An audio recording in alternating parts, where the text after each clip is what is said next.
આજનો પ્રેરણા સંદેશ ભાગ 36।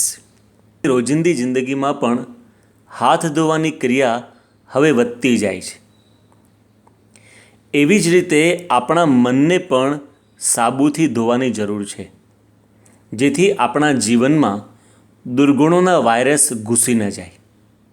પરંતુ મનને કયા સાબુથી ધોઈએ તો દુર્ગુણોરૂપી વાયરસ ન પ્રવેશે?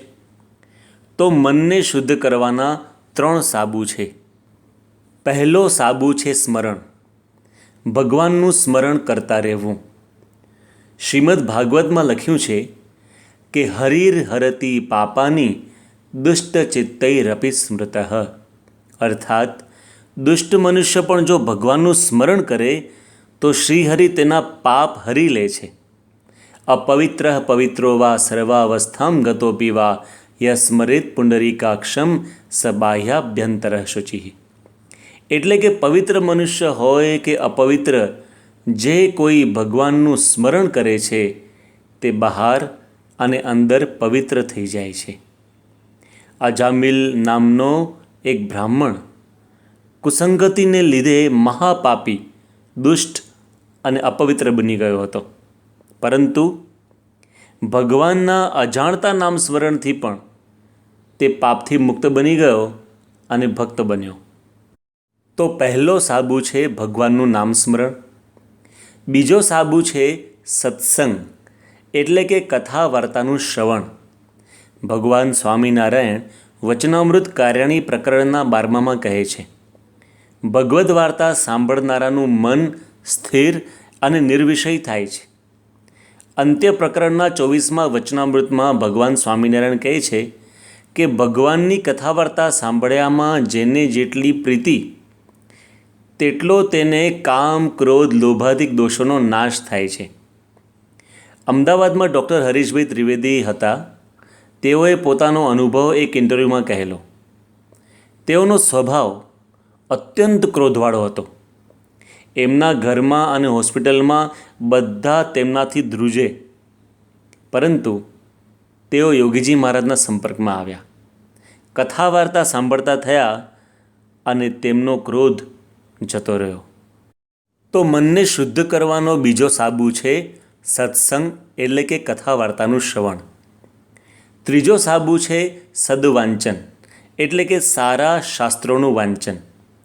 સંસ્કૃતના એક સુભાષિતમાં લખ્યું છે કે સત્શાસ્ત્ર પઠનાસક્તિ સર્વદોષ નિવારક, અર્થાત સત્શાસ્ત્રોના વાંચનથી બધા જ દોષોનું નિવારણ થાય છે।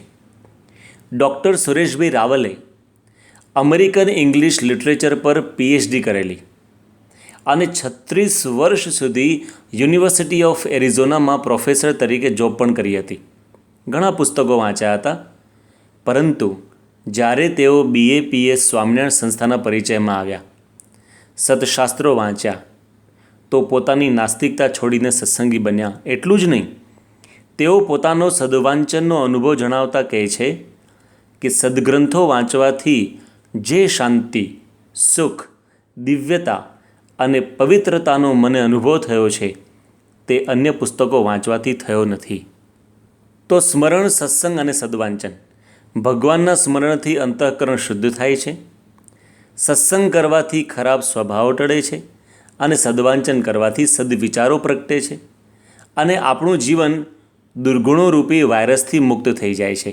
પરંતુ કદાચ આપણને પ્રશ્ન થાય કે અમે પણ ભગવાનનું સ્મરણ, સત્સંગ અને સદવાંચન કરીએ જ છીએ, તો પણ કેમ અમારા દુર્ગુણો જતા નથી? તેને સમજવા માટે એક સત્ય પ્રસંગ સાંભળીએ। એક દિવસ રામકૃષ્ણ પરમહંસે તેઓના ગુરુ સંન્યાસી તોતાપુરીને નમ્રતાથી પૂછ્યું, આપ બ્રહ્મજ્ઞાની હોવા છતાં નિયમિત ધ્યાન શા માટે કરો છો? તેના પ્રત્યુત્તરમાં સંન્યાસી તોતાપુરીએ એક ચકચકિત લોટો બતાવીને પ્રશ્ન પૂછ્યો કે આને નિયમિત સાફ ન કરીએ તો શું થાય? જવાબ મળ્યો, તો પાછું મેલું થઈ જાય। ત્યારે સંન્યાસી તોતાપુરીએ કહ્યું, બરાબર એવી જ રીતે માનવ મનનું પણ છે। નિયમિત સ્મરણ, ધ્યાન, ભજન, કથા શ્રવણ કરવું પડે, નહીં તો મન મેલું થઈ જાય। મહાન પુરુષોના મન તો હંમેશા શુદ્ધ અને પવિત્ર જ હોય છે।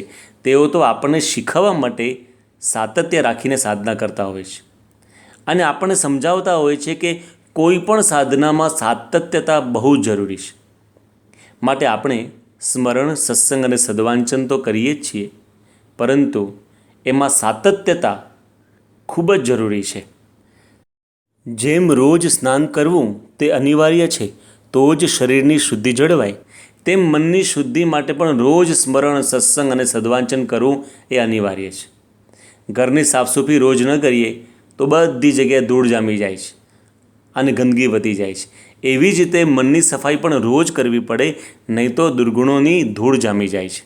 તેથી જ કહેવાયું છે કે consistency always leads to excellence. Whatever you do in life be consistent. સાતત્યતા જ હંમેશા શ્રેષ્ઠતા તરફ લઈ જાય છે. માટે જે પણ કરીએ એમાં નિયમિત બનીએ. તો આપણે સૌ પણ સ્મરણ, સત્સંગ અને સદવાંચનની આ સાધનામાં સાતત્યતા લાવીએ, નિયમિત રૂપે મનની શુદ્ધિ કરતા રહીએ. એ જ સંદેશ સાથે આપના અને આપના પરિવારજનોના સ્વાસ્થ્ય સારા રહે એ જ પ્રાર્થના સહ જય સ્વામિનારાયણ.